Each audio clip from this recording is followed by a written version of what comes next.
വിശദമായ റിപ്പോർട്ടുകളിലേക്ക്. ഉത്തർപ്രദേശിൽ രാഷ്ട്രീയ നാടകങ്ങൾ തുടരുന്നു. അഖിലേഷ് യാദവിനെ പാർട്ടിയുടെ ദേശീയ അധ്യക്ഷനാക്കിയ നടപടി മുലായം സിംഗ് തള്ളി. രാംഗോപാൽ യാദവ് വിളിച്ചു ചേർത്ത ദേശീയ കൺവെൻഷനിലാണ് അഖിലേഷിനെ അധ്യക്ഷനാക്കിയത്. ശിവപാൽ യാദവിനെ യുപി അധ്യക്ഷ സ്ഥാനത്ത് നിന്ന് അഖിലേഷ് മാറ്റി.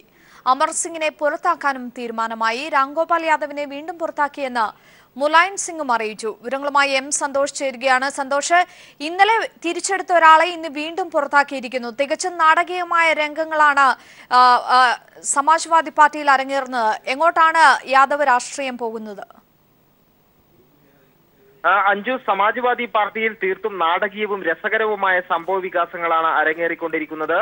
ഇന്ന് രാവിലെ Samajwadi party general secretary Ramgopal Yadav വിളിച്ചു ചേർത്ത കൺവെൻഷനിൽ വെച്ച് മുഖ്യമന്ത്രിയായ അഖിലേഷ് യാദവിനെ പാർട്ടിയുടെ ദേശീയ അധ്യക്ഷനായി പ്രഖ്യാപിക്കുകയായിരുന്നു. ദേശീയ എക്സിക്യൂട്ടീവ് ഐക്യകണ്ഠേനയാണ് അഖിലേഷ് യാദവിനെ അധ്യക്ഷനായി തിരഞ്ഞെടുത്തത് എന്ന് രാംഗോപാൽ യാദവ് പ്രഖ്യാപിക്കുകയും ചെയ്തു. അതോടൊപ്പം തന്നെ നിലവിലെ സംസ്ഥാന അധ്യക്ഷൻ ശിവപാൽ യാദവിനെ തലസ്ഥാനത്ത് നിന്ന് നീക്കുന്നതായും അമർ സിംഗിനെ പാർട്ടിയിൽ നിന്ന് പുറത്താക്കുന്നതായും പ്രഖ്യാപനമുണ്ടായി. എന്നാൽ ഇതിനുശേഷമാണ് മുലായം സിംഗ് യാദവ് ഇത് ഭരണഘടനാ ലംഘനമാണ് എന്നുള്ള കാര്യം വ്യക്തമാക്കിയത്. പാർട്ടി ഭരണഘടനയ്ക്ക് എതിരായാണ് ഇന്നത്തെ കൺവെൻഷൻ ചേരുകയും പ്രമേയം പാസാക്കുകയും ചെയ്തത്. അതുകൊണ്ട് തന്നെ അതിലെ തീരുമാനങ്ങൾക്ക് നിലനിൽപ്പില്ല. ഏതായാലും ഈ മാസം 5-ാം തീയതി പാർട്ടിയുടെ കൺവെൻഷൻ, ദേശീയ കൺവെൻഷൻ ചേരുമെന്നും മുലായം സിംഗ് യാദവ് വ്യക്തമാക്കി. ഇത് കൂടാതെ കൺവെൻഷൻ വിളിച്ചു ചേർത്ത രാംഗോപാൽ യാദവിനെ 6 വർഷത്തേക്ക് പാർട്ടിയിൽ നിന്ന് പുറത്താക്കുകയും ചെയ്തു. കഴിഞ്ഞ ദിവസം മിനിഞ്ഞാന്ന് രാംഗോപാൽ യാദവിനെയും അഖിലേഷ് യാദവിനെയും 6 വർഷത്തേക്ക് പുറത്താക്കിയിരുന്നു. എന്നാൽ മണിക്കൂറുകൾക്കകം തന്നെ ഇന്നലെ തന്നെ തിരിച്ചെടുക്കുന്ന സ്ഥിതിയുണ്ടായി. അതിനുശേഷമാണ് ഇപ്പോൾ വീണ്ടും രാംഗോപാൽ യാദവിനെ പാർട്ടിയിൽ നിന്നും പുറത്താക്കിയതായി മുലായം സിംഗ് യാദവ് വ്യക്തമാക്കിയിരിക്കുന്നത്. അതേസമയം തന്നെ അഖിലേഷ് യാദവ് വിഭാഗം അണികളെ ഒപ്പം നിർത്തിക്കൊണ്ട് സമാന്തര പാർട്ടിയായി മുന്നോട്ട് പോകാനുള്ള ഒരു തീരുമാനത്തിലാണ്. പാർട്ടിയിൽ പിളർപ്പുണ്ടാകുമോ എന്നുള്ളത് മാത്രമാണ് ഇനി അറിയാനുള്ളത്. അഞ്ജു, എന്തായാലും ഇനി സമാജ്വാദി പാർട്ടി ആരിലേക്ക് കേന്ദ്രീകരിക്കും? മുലായം സിംഗ് അല്ലെങ്കിൽ അഖിലേഷ് യാദവ്, അത് ആരിലേക്ക് കേന്ദ്രീകരിക്കും എന്നതാണ് ഇനി ഏവരും ഉറ്റുനോക്കുന്ന ഒരു കാര്യം. ഒരുപക്ഷെ ഈ ഒരു ജനുവരി 5-ന് വിളിച്ചു ചേർത്തിരിക്കുന്ന കൺവെൻഷനിൽ നിർണായക തീരുമാനങ്ങൾ മുലായം സിംഗിന്റെ ഭാഗത്തു നിന്ന് ഉണ്ടാവുകയും ചെയ്യും. ഈ ഒരു ഘട്ടത്തിൽ ഒരു 3-2 ഭൂരിപക്ഷവും ഇപ്പോൾ അഖിലേഷ് യാദവിനൊപ്പമുണ്ട്. കൂടുതൽ പിന്തുണയും കേന്ദ്രീകൃതമായ ഒരു മുന്നീക്കം ഇനി അഖിലേഷ് യാദവിന്റെ ഭാഗത്തു നിന്ന് തന്നെ ഉണ്ടാകുമെന്ന് തന്നെയാണോ പ്രതീക്ഷിക്കുന്നത്? അഞ്ജു, ഈ മുലായം സിംഗ് യാദവ് ദേശീയ കൺവെൻഷൻ വിളിക്കാൻ 5-ാം തീയതി തിരഞ്ഞെടുത്തതിൽ തന്നെ ചില കാര്യങ്ങൾ വ്യക്തമാണ്. ഒന്ന്, ഈ കൺവെൻഷൻ വിളിച്ചു ചേർക്കുമ്പോൾ നേതാക്കളുടെയും അണികളുടെയും പങ്കാളിത്തം കുറവായിരിക്കും എന്നുള്ള കാര്യം മുലായം സിംഗ് യാദവിന് അറിയാം. കാരണം ഇന്ന് ഈ രാംഗോപാൽ യാദവ് വിളിച്ചു ചേർത്ത കൺവെൻഷനിൽ പങ്കെടുക്കരുതെന്ന് കാണിച്ച് മുലായം സിംഗ് യാദവ് നേതാക്കൾക്ക് കത്ത് നൽകിയിരുന്നു. പങ്കെടുത്താൽ നടപടി ഉണ്ടാകുമെന്ന മുന്നറിയിപ്പ് നൽകിയിരുന്നു. എന്നാൽ ഇത് വകവയ്ക്കാതെയാണ് ബഹുഭൂരിപക്ഷ നേതാക്കളും അഖിലേഷ് യാദവിന്റെ കൺവെൻഷനിൽ പങ്കെടുത്തത്. ഇന്നലെയും സമാനമായ സാഹചര്യത്തിൽ MLA-മാരുടെ യോഗത്തിൽ പങ്കെടുക്കരുതെന്ന് മുലായം ആവശ്യപ്പെട്ടിരുന്നെങ്കിലും ഏതാണ്ട് 195 MLA-മാർ, ബഹുഭൂരിപക്ഷം വരുന്ന MLA-മാരും അഖിലേഷിന് പിന്തുണയുമായി എത്തി. അതുകൊണ്ട് തന്നെ നിലവിൽ മുലായം സിംഗിന്റെ നേതൃത്വത്തിലുള്ള അല്ലെങ്കിൽ മുലായം സിംഗ് വിഭാഗം ചെറിയൊരു ന്യൂനപക്ഷമായി പാർട്ടിയിൽ മാറിയിരിക്കുകയാണ്. അസം ഖാനെ പോലുള്ള ചില പഴയ നേതാക്കൾ മാത്രമാണ് മുലായം സിംഗിന് ഒപ്പം നിൽക്കുന്നത്. മറ്റ് ഭൂരിപക്ഷ നേതാക്കളും, പ്രത്യേകിച്ച് പാർട്ടിയിലെ യുവജന വനിതാ വിഭാഗം നേതാക്കളും അതോടൊപ്പം തന്നെ MLA-മാരും എല്ലാം തന്നെയും അഖിലേഷ് യാദവ് പക്ഷത്ത് തെളിവുറപ്പിച്ചിരിക്കുകയാണ്. അതുകൊണ്ട് തന്നെ ഈ കൺവെൻഷൻ വിജയിപ്പിക്കാനായില്ലെങ്കിൽ അത് മുലായം സിംഗ് യാദവിന്റെ രാഷ്ട്രീയ ജീവിതത്തിന് തന്നെ വലിയ തിരിച്ചടിയേൽക്കും എന്നുള്ള കാര്യത്തിൽ സംശയമില്ല. അതുകൊണ്ട് തന്നെ സമവായ സാധ്യതകൾക്ക് സമയം ലഭിക്കുന്നതിനായും ഇനി സമവായം നടന്നില്ലെങ്കിൽ അണികളെയും നേതാക്കളെയും പങ്കെടുപ്പിക്കാൻ ആവശ്യമായ സമയവും ലഭിക്കുന്നതിന് വേണ്ടിയാണ് 5-ാം തീയതിയിലേക്ക് കൺവെൻഷൻ വെച്ചത്.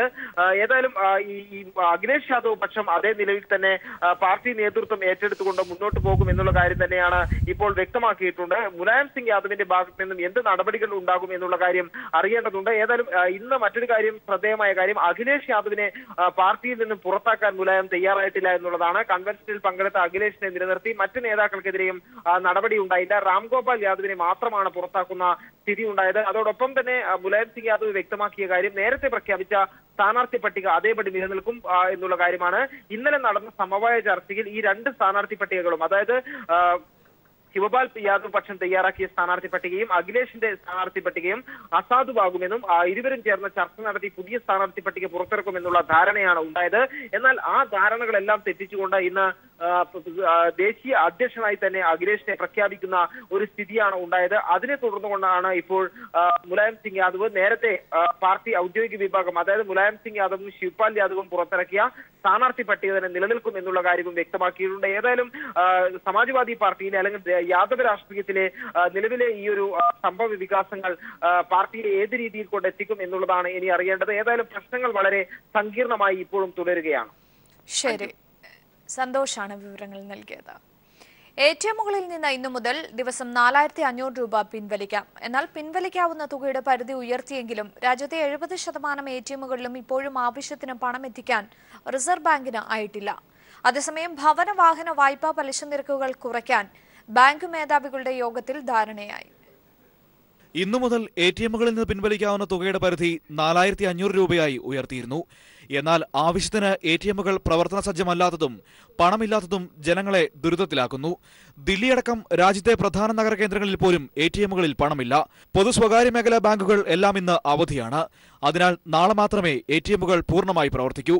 പിൻവലിക്കാവുന്ന തുകയുടെ പരിധി റിസർവ് ബാങ്ക് ഉയർത്തിയെങ്കിലും ഇതിന് അനുസൃതമായി ATMകളിൽ സാങ്കേതിക മാറ്റം വരുത്തിയിട്ടുമില്ല. ഇതും പ്രശ്നം ഗുരുതരമാക്കുന്നു.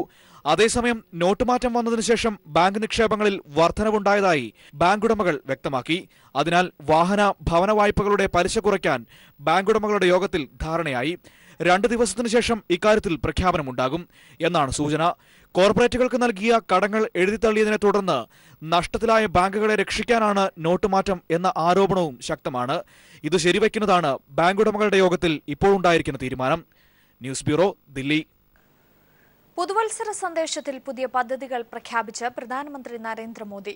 നഗരങ്ങളിൽ വീട് വയ്ക്കാനുള്ള ഭവന വായ്പകൾക്ക് പലിശ നിരക്കിൽ ഇളവ്, ഗർഭിണികൾക്ക് 6000 രൂപ ധനസഹായം തുടങ്ങിയവയാണ് പ്രധാന പ്രഖ്യാപനങ്ങൾ. തെരഞ്ഞെടുത്ത കാർഷിക വായ്പകളുടെ 2 മാസത്തെ പലിശ സർക്കാർ വഹിക്കും. സാധാരണ നിലയിൽ ധനമന്ത്രിയുടെ ബജറ്റ് പ്രസംഗത്തിൽ പ്രഖ്യാപിക്കാറുള്ള പദ്ധതികളാണ് പ്രധാനമന്ത്രി തന്നെ പുതുവത്സര തലേന്ന് പ്രഖ്യാപിച്ചത്. നോട്ട് നിരോധന ദുരിതത്തിന്റെ മുറിവുണക്കാൻ ഏറെ ജനപ്രിയ പദ്ധതികൾ പ്രഖ്യാപിക്കുമെന്ന് പ്രതീക്ഷിച്ചിരുന്നെങ്കിലും അതുണ്ടായില്ല. കണ്ണിൽ പൊടിയിടാനുള്ള ചില പദ്ധതികൾ പ്രഖ്യാപിച്ച പ്രധാനമന്ത്രി നരേന്ദ്രമോദി നോട്ട് നിരോധനത്തിന്റെ ആഘാതങ്ങളെക്കുറിച്ച് മൗനം പാലിച്ചു. പ്രധാന പ്രഖ്യാപനങ്ങൾ ഇങ്ങനെ: പ്രധാനമന്ത്രി ആവാസ് യോജന പദ്ധതിക്ക് കീഴിൽ ഭവന വായ്പകൾക്ക് പലിശ നിരക്കിൽ ഇളവനുവദിക്കും.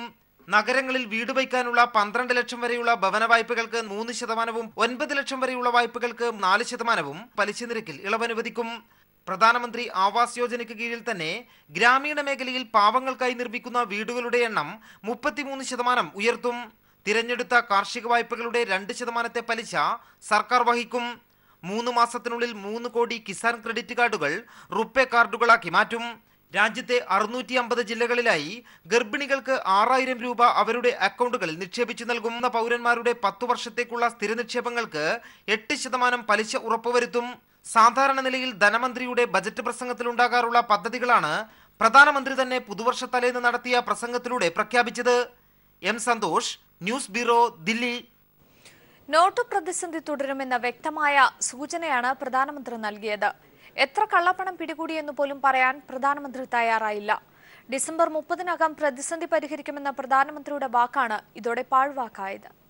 To the public on 9th November, this may cause note നിരോധനത്തിന്റെ ഗുണങ്ങൾ എവിടെ? നോട്ട് നിരോധനം വഴിയെത്തിയ കള്ളപ്പണത്തിന്റെ എണ്ണം എത്ര? നോട്ട് നിരോധനത്തോടെ നിലവിൽ വന്ന നിയന്ത്രണങ്ങൾക്ക് എപ്പോൾ അറുതിയാകും? 50 ദിവസം പിന്നിട്ടിട്ടും ഇതിനൊന്നും മറുപടി പറയാതെയാണ് മോദി വീണ്ടും രാഷ്ട്രത്തെ അഭിസംബോധന ചെയ്തത്. പ്രതിപക്ഷ വിരുദ്ധത ഉൾക്കൊണ്ട രാഷ്ട്രീയ പ്രസംഗം മാത്രമായിരുന്നു മോഡിയുടേത്. ഇതിനാക്ഷേപമായി ചില പദ്ധതികൾ പ്രഖ്യാപിച്ചു എന്ന് മാത്രം. പ്രഖ്യാപിക്കാനിരിക്കുന്ന ബജറ്റിന്റെ ചില ശകലങ്ങൾ മുൻകൂറായി അവതരിപ്പിച്ചാണ് മോദിയുടെ പ്രസംഗം കടന്നുപോയത്. 86% നോട്ട് പിൻവലിച്ചപ്പോൾ ബുദ്ധിമുട്ട് അനുഭവിക്കേണ്ടി വന്ന ജനത്തിന് ഒരു പുതിയ നിർദ്ദേശവും ഉണ്ടായില്ല. മാത്രമല്ല, വികസിത രാജ്യങ്ങൾ ക്യാഷിനെ ആശ്രയിക്കാറില്ല എന്ന് പറയുക വഴി ബുദ്ധിമുട്ടുകൾ തുടരുമെന്ന സന്ദേശം കൂടിയാണ് മോദി നൽകിയത്. കർണാടകയിലെ BJP നേതാവടക്കം ആഡംബര വിവാഹം നടത്തിയതും പുതിയ നോട്ടുകൾ സുലഭമായി പലരുടെയും കയ്യിലെത്തിയതും നിരോധനം മുൻകൂറായി അറിഞ്ഞു എന്ന ആരോപണവും അടക്കം കൈകാര്യകർത്തൃത്വത്തിലെ വീഴ്ചയും മോദി പ്രതിപാദിച്ചില്ല. സമ്പന്നർക്ക് നികുതി ഇളവ് നൽകിയിട്ട് സാധാരണക്കാർ അനുഭവിച്ച ബുദ്ധിമുട്ടുകൾക്ക് ക്ഷമ മാത്രമാണ് മോദി ചോദിച്ചത്. മതിയായ നോട്ടുകൾ അച്ചടിച്ചിട്ടുണ്ടോ, അതെപ്പോൾ ബാങ്കുകളിലെത്തും എന്നതടക്കം ഒന്നും മോഡി മൊഴിഞ്ഞില്ല. ഒടുവിൽ ആ പറഞ്ഞ 50 ദിനം കഴിഞ്ഞു. ഒരു മഹാത്ഭുതവും സംഭവിച്ചില്ല. ഇനിയും ദുരിതങ്ങൾ പോക്കറ്റുകളിൽ തുടരും. നോട്ട് നിരോധനത്തിൽ പ്രധാനമന്ത്രിക്കെതിരെ വീണ്ടും ഉമ്മൻചാണ്ടി. പ്രധാനമന്ത്രി വൻ പരാജയമെന്ന് ഉമ്മൻചാണ്ടി പറഞ്ഞു.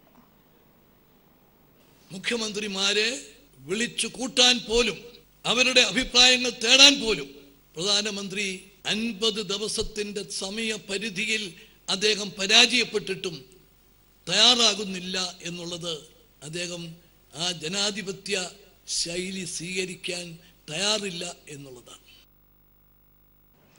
ലോകത്ത് പുതുവർഷം പിറന്നു. പസഫിക് സമുദ്രത്തിലെ സമോവ, ടോംഗ, കിരിബതി ദ്വീപുകളിലാണ് 2017 ആദ്യം എത്തിയത്. വമ്പൻ ആഘോഷ പരിപാടികളോടുകൂടിയാണ് ലോകം പുതുവർഷത്തെ വരവേറ്റത്. ലോകമെങ്ങും പ്രതീക്ഷയോടെയും ആഹ്ലാദത്തോടെയുമാണ് പുതുവർഷത്തെ വരവേറ്റത്. പസഫിക് ദ്വീപ് സമൂഹത്തിലെ ടോങ്കോയിലാണ് ആദ്യം പുതുവർഷം പിറന്നത്. പിന്നീട് ന്യൂസിലൻഡിലെ ഓക്ലൻഡ് 2017 വരവേറ്റു. പുതുവർഷത്തെ ആരവത്തോടെ വരവേൽക്കാൻ ഓക്ലൻഡിലെ സ്കൈ ടവറിൽ 10,000ങ്ങളാണ് ഒഴുകിയെത്തിയത്. കരിമരുന്ന് പ്രയോഗങ്ങളും ആഘോഷങ്ങളും ന്യൂസിലൻഡിനെ ആഹ്ലാദത്തിലാക്കി. 500 കിലോയുടെ കരിമരുന്നാണ് ഓക്ലൻഡിൽ വർണ്ണക്കാഴ്ചയൊരുക്കിയത്. 2016 യാത്രയയക്കാൻ ആയിരക്കണക്കിന് പേരാണ് സിഡ്നിയിൽ ഒത്തുചേർന്നത്. 7 ടൺ കരിമരുന്നാണ് പുതുവർഷം ആഘോഷിക്കാൻ തയ്യാറാക്കിയിരുന്നത്. ഇന്ത്യൻ സമയം വൈകുന്നേരം 6:30യോടെയായിരുന്നു ഓസ്ട്രേലിയയിൽ പുതുവർഷം എത്തിയത്. യുഎസിലെ ദ്വീപായ ബക്കർ ദ്വീപിലും ഹൈലാൻഡ് ദ്വീപിലുമാണ് അവസാനമായി പുതുവർഷം കടന്നുവന്നത്. പുതുവത്സരാഘോഷം മധ്യ കേരളത്തിലേക്ക് വരുമ്പോൾ അത് പ്രധാനമായും ഫോർട്ട് കൊച്ചിയിലെ പാപ്പാഞ്ഞിയെ കത്തിക്കൽ ചടങ്ങ് തന്നെയാണ്.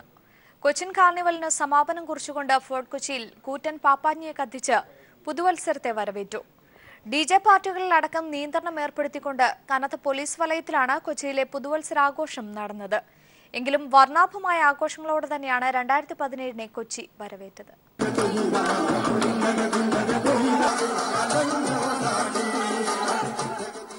കൊച്ചിയിലെ പുതുവത്സരാഘോഷം അതൊന്നും ഫ്രീക്കാ മച്ചാനെ. ഇത്തവണയും കളറിനും പൊളിക്കും കുറവൊന്നും ഉണ്ടായില്ല. പ്രധാന ആഘോഷം നടക്കുന്ന ഫോർട്ട് കൊച്ചി ബീച്ച് പരിസരത്തേക്ക് ഉച്ചയോടെ തന്നെ ജനപ്രവാഹം ആരംഭിച്ചു. ഓരോ വർഷവും പുതിയ പുതിയ രൂപത്തിലെത്തുന്ന കൂറ്റൻ പപ്പാഞ്ഞിയാണ് 12 മണിവരെ താരം. ഇത്തവണ ബിനാലെ കലാകാരന്മാരുൾപ്പെടുന്ന 20 സംഘം 10 ദിവസത്തെ അധ്വാനത്തിനൊടുവിലൊരുക്കിയ 37 അടി നീളമുള്ള കൂറ്റൻ പപ്പാഞ്ഞി വൈകുന്നേരത്തോടെ ജനങ്ങൾക്ക് കാണാനായി. ആട്ടവും പാട്ടും കൂക്കുവിളികളും ആർപ്പുവിളികളും ഒക്കെയായി 2016 ദുഃഖങ്ങളെല്ലാം അവർ അറബിക്കടലിലേക്ക് ഒഴുക്കിക്കളഞ്ഞു. 12 മണിയോടെ കൂറ്റൻ പാപ്പാഞ്ഞിയെ കത്തിച്ച് 2017 കൊച്ചി വരവേറ്റു. കൊച്ചിക്കാരുടെ പരമ്പരാഗത പുതുവത്സരാഘോഷങ്ങളുടെ ഭാഗമാകാനെത്തിയവരിൽ പല പ്രമുഖരും വിദേശികളും സ്വദേശികളും ഒക്കെ ഉൾപ്പെട്ടിരുന്നു. പോയ വർഷത്തെ സംഭവങ്ങളുടെ പശ്ചാത്തലത്തിൽ വൻ സുരക്ഷാ മുന്നൊരുക്കമാണ് കൊച്ചി പോലീസ് ഒരുക്കിയിരുന്നത്. ഫോർട്ട് കൊച്ചിയിൽ പ്രത്യേക കൺട്രോൾ റൂം തുറന്ന പോലീസ് 2000-ഓളം പോലീസുകാരെ നിരത്തിലിറക്കി സുരക്ഷ ശക്തമാക്കി. DJ പാർട്ടികളുടെ നിയന്ത്രണത്തിനൊപ്പം ആഘോഷങ്ങൾ 12:30 മണിക്ക് അവസാനിപ്പിക്കണമെന്ന പോലീസ് നിർദ്ദേശവും പാലിക്കപ്പെട്ടു. വൻകിട ഹോട്ടലുകളിൽ നടന്ന പുതുവത്സരാഘോഷങ്ങൾ പോലീസ് നിർദ്ദേശിച്ചതുപോലെ മങ്ങിയ വെളിച്ചത്തിലല്ല നടന്നത്. ക്ലബ്ബുകൾ, വായനശാലകൾ, സന്നദ്ധ സംഘടനകൾ, യുവാക്കളുടെ കൂട്ടായ്മകൾ അങ്ങനെ തുടങ്ങി ആഘോഷവേദികളിൽ ആയിരങ്ങൾ പങ്കെടുത്ത വർണ്ണാഭമായ പരിപാടികളോടെ തന്നെയാണ് മധ്യകേരളവും പ്രത്യേകിച്ച് കൊച്ചിയും 2017 വരവേറ്റത്. അലക്സ് റാം മുഹമ്മദ്, കൊച്ചി. പാട്ടും നൃത്തവും വെടിക്കെട്ടുമൊക്കെയായി ആഘോഷപൂർവ്വമാണ് തലസ്ഥാനവാസികളും പുതുവത്സരത്തെ വരവേറ്റത്. കോവളത്തും ശംഖുമുഖത്തും വർക്കലയിലുമാണ് പ്രധാന പരിപാടികൾ നടന്നത്. പോലീസ് കനത്ത സുരക്ഷ ഒരുക്കിയിരുന്നുവെങ്കിലും ആഘോഷരാവിന്റെ മാറ്റ് ഒട്ടും കുറഞ്ഞില്ല. ആരവങ്ങളുടെയും ആർപ്പുവിളികളുടെയും ഉന്മാദം പുരണ്ട രാവ്. പാട്ടും നൃത്തവുമായി അടിച്ചുപൊളിച്ച് യുവതി യുവാക്കൾ. ആഘോഷത്തിന് മാറ്റുകൂട്ടാൻ വെടിക്കെട്ടും കൂടിയായപ്പോൾ പുതുവത്സരം പൊടിപൊടിച്ചു. സംസ്ഥാന തലസ്ഥാനമായ തിരുവനന്തപുരത്ത് കോവളം, ശംഖുമുഖം, തൈക്കാട് പോലീസ് ഗ്രൗണ്ട് എന്നിവിടങ്ങളിലാണ് പ്രധാനമായും പരിപാടികൾ അരങ്ങേറിയത്.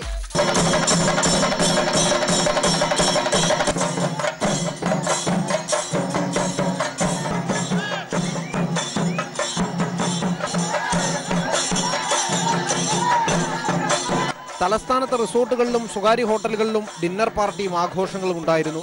വിദേശികൾ ഏറെ എത്തുന്ന കോവളത്തും വർക്കലയിലും വെടിക്കെട്ടും ചെണ്ടമേളവും ഒരുക്കിയിരുന്നു. രാത്രിയിൽ കടലിലിറങ്ങുന്നതിന് ലൈഫ് ഗാർഡും പോലീസും വിലക്കേർപ്പെടുത്തി. 4 സ്റ്റാർ വരെയുള്ള ബാറുകൾ അടച്ചതിനു ശേഷമുള്ള ആദ്യ പുതുവത്സരാഘോഷത്തിനായി പലരും സ്വകാര്യ ഹോട്ടലുകളെയും ഭവനങ്ങളെയുമാണ് മുഖ്യമായും ആശ്രയിച്ചത്. ബിവറേജ് ഔട്ട്ലെറ്റുകളിൽ ബിയറും വീര്യം കൂടിയ മദ്യവും റെക്കോർഡ് വിൽപ്പനയാണ് നടത്തിയത്. അടുപ്പിച്ച് അവധി ദിനങ്ങൾ കൂടിയെത്തിയതോടെ പുതുവത്സരം ആഘോഷിക്കാൻ ആബാലവൃദ്ധം ജനങ്ങൾ ഒഴുകിയെത്തി.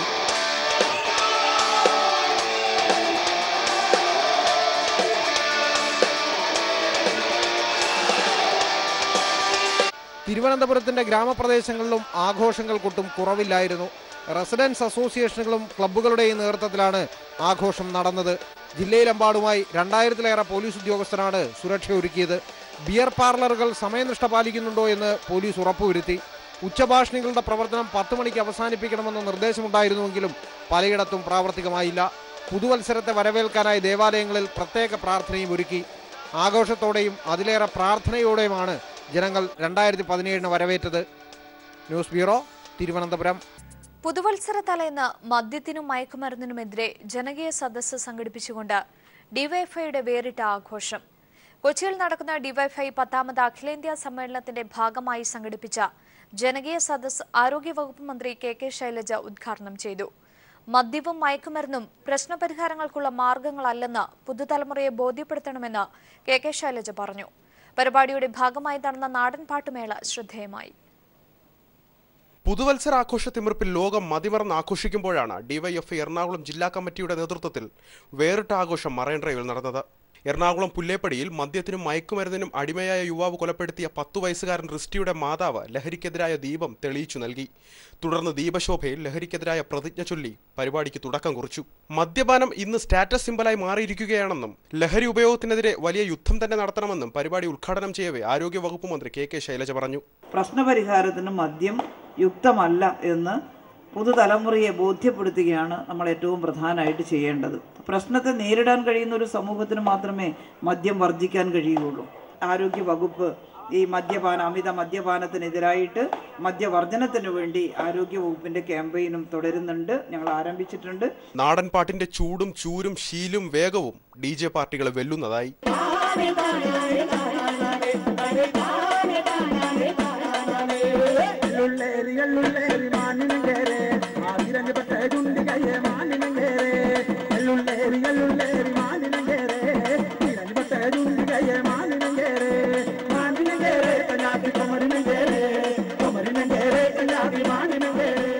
ഭാവിയെ സംബന്ധിച്ച് ശുഭപ്രതീക്ഷ നൽകാൻ ഡിവൈഎഫ്ഐയുടെ ലഹരി വിരുദ്ധ ക്യാമ്പയിനുകൾ അവസരമൊരുക്കുന്നുവെന്ന് പരിപാടിക്ക് ആശംസ നേർന്നുകൊണ്ട് MK സാനു മാസ്റ്റർ പറഞ്ഞു. John Fernandez MLA, GCDA chairman NC Mohanan, excise deputy commissioner Krishnankutty, doctor KS David, DYFI നേതാക്കളായ S Satheesh, advocate KS Arunkumar, Princy Kuriakose തുടങ്ങിയവർ ആശംസകൾ അർപ്പിച്ച് സംസാരിച്ചു. News bureau, Kochi. വാർത്തകളിലേക്ക് പോകുന്നു. ജീവകാരുണ്യ സേവന മികവിന് പാലക്കാട് കൂറ്റനാട് പ്രതീക്ഷ ചാരിറ്റബിൾ സൊസൈറ്റി ഏർപ്പെടുത്തിയ പുരസ്കാരത്തിന് തിരുവനന്തപുരം RCC കേന്ദ്രമായി പ്രവർത്തിക്കുന്ന ആശ്രയ വോളണ്ടിയർ ഓർഗനൈസേഷൻ പ്രസിഡന്റും കോർഡിനേറ്ററുമായ ശാന്താദ് ജോസിനെ തെരഞ്ഞെടുത്തു. 10,111 രൂപയും പ്രശസ്തിപത്രവും ഫലകവും ചേർന്നതാണ് പുരസ്കാരം. ജനുവരി 15-ന് പാലിയേറ്റീവ് ദിനത്തിൽ പുരസ്കാരം വിതരണം ചെയ്യും.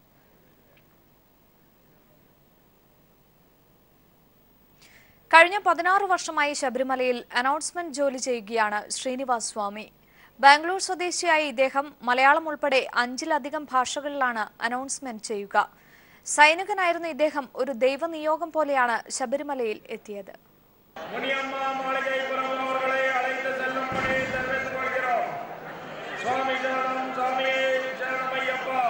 കഴിഞ്ഞ 16 വർഷമായി ശ്രീനിവാസ് സ്വാമി ദേവസ്വം പബ്ലിക് റിലേഷൻ ഓഫീസിലെ അനൗൺസറാണ്.